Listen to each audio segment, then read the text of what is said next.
रावण फिर बोला, इसे मारकर सब योद्धा तुरंत दौड़ो और जहाँ कहीं रीछ वानरों को पाओ वहीं खा डालो। पृथ्वी को बंदरों से रहित कर दो और जाकर दोनों तपस्वी भाइयों को जीवित पकड़ लो।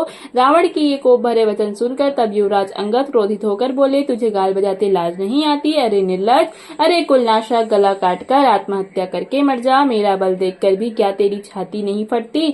अरे स्त्री के चोर, अरे कुमार्ग पर चलने वाले, अरे दुष्ट, पाप की राशि, मंद बुद्धि और कामी, तू सन्निपात में क्या दुर्वचन बक रहा है? अरे दुष्ट राक्षस, तो काल के वश हो गया है। इसका फल तू आगे वानर और भालुओं के चपेटे लगने पर पाएगा। राम मनुष्य है, ऐसा वचन बोलते ही अरे अभिमानी, तेरी जीभ नहीं गिर पड़ती? इसमें संदेह नहीं है कि तेरी जीभें अकेले नहीं वर सिरों के साथ रणभूमि में गिरेगी। रे दशकंद, जिसने एक ही बार में बाली को मार डाला, वह मनुष्य कैसे है? अरे कुजाति, अरे जड़, 20 आंखें होने पर भी तू अंधा है। तेरे जन्म को धिक्कार है। श्री रामचंद्र जी के बाण समूह तेरे रक्त की प्यास के प्यासे हैं, वे प्यासे ही रह जाएंगे इस डर से। अरे कड़वी बोली बोलने वाले नीच राक्षस, मैं तुझे छोड़ता हूँ। मैं तेरे दांत तोड़ने में समर्थ हूँ, पर क्या करूँ? श्री रघुनाथ जी ने मुझे आज्ञा नहीं दी। ऐसा क्रोध आता है कि तेरे 10 मुंह तोड़ डालूं और तेरी लंका को पकड़कर समुद्र में डुबा दूं। तेरी लंका गुलर के फूल के समान है। तुम सब कीड़े उसके भीतर अज्ञानवश निडर होकर बस रहे हो। मैं बंदर हूँ, मुझे इस फल को खाते क्या देर थी? पर उदार कृपालु श्री रामचंद्र जी ने वैसी आज्ञा नहीं दी। अंगद की युक्ति सुनकर रावण मुस्कुराया और बोला, अरे मूर्ख, बहुत झूठ बोलना तूने कहाँ से सीखा?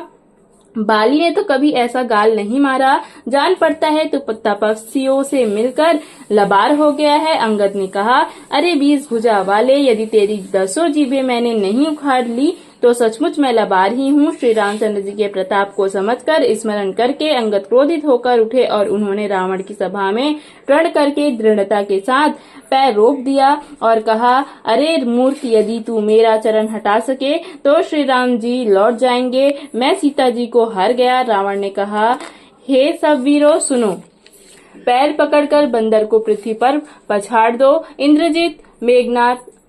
इंद्रजीत अर्थात मेघनाथ आदि अनेक बलवान योद्धा जहां तहां से हर्षित होकर उठे। वे पूरे बल से बहुत से उपाय करके झपटते हैं, पर पैर टलता नहीं। तब सिर नीचा करके फिर अपने अपने स्थान पर जा बैठ जाते हैं। काकभूषुंडी जी कहते हैं, वे देवताओं के शत्रु फिर उठकर झपटते हैं, परंतु हे सर्पों के शत्रु गरुड़ जी, अंगद का चरण उनसे वैसे ही नहीं उठता जैसे कुयोगी पुरुष मोह रूपी वृक्ष को नहीं उखाड़ सकते। करोड़ों वीर योद्धा जो बल में मेघनाथ के समान थे, हर्षित होकर उठे, बार बार झपटते हैं, पर वानर का चरण नहीं उठता। तब लज्जा के मारे सिर झुकाकर बैठ जाते हैं। जैसे करोड़ों विघ्न आने पर भी संत का मन नीति को नहीं छोड़ता, वैसे ही वानर अंगद का चरण पृथ्वी को नहीं छोड़ता। यह देखकर शत्रु रावण का मत दूर हो गया। अंगद का बल देखकर सब हृदय में हार गए। तब अंगद के ललकारने पर रावण स्वयं उठा। जब वह अंगद का चरण पकड़ने लगा तब बाली कुमार अंगद ने कहा, मेरा चरण पकड़ने से तेरा बचाव नहीं होगा। अरे मूर्ख, तू जाकर श्री राम जी के चरण क्यों नहीं पकड़ता? यह सुनकर वह मन में बहुत ही सकुचाकर लौट गया। उसकी सारी श्री जाती रही। वह ऐसा तेजहीन हो गया जैसे मध्याह्न में चंद्रमा दिखाई देता है।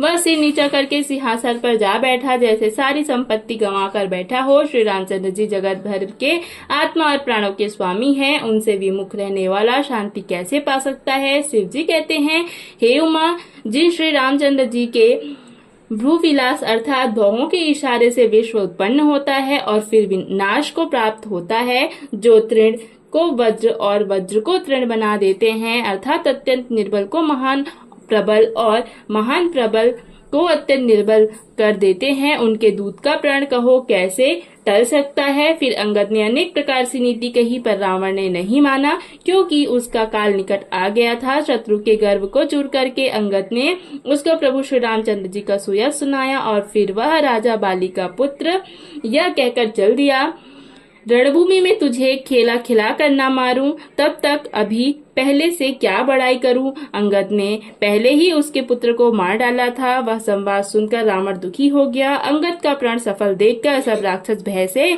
बड़े ही व्याकुल हो गए। शत्रु के बल का मर्दन कर बल की राशि बाली पुत्र अंगद जी ने हर्षित होकर आकर श्री रामचंद्र जी के चरण कमल पकड़ लिए। उनका शरीर पुलकित है और नेत्रों में आनंद अश्रुओं का जल भरा हुआ है।